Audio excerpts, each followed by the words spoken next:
what's up guys? I'm going to teach you how to build a Lego helicopter. Last time we built this, remember? Today we're going to build an easier one with these Legos. For the body, this one, the tail for this, and the wings for this. Okay, should we start with the body first? Okay. First you need special blue. This is what I choose.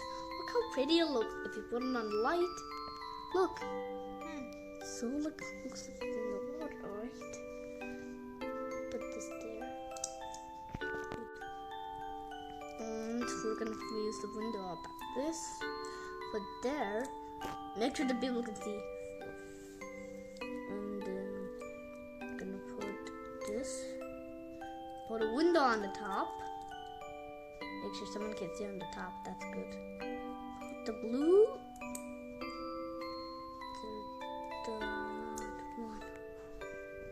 Now we're gonna make the tail. Yeah, this. Put this. Oops. One more. See? I'm perfect. Make sure it stands still. Okay. And I'm gonna load this.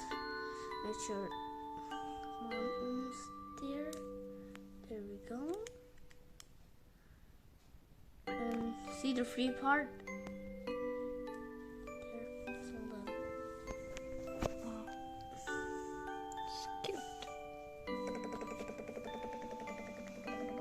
Just like the Jurassic World helicopter. Okay guys, if it's not outside, go outside and play. If it's not, do something creative inside, like building a helicopter. Bye!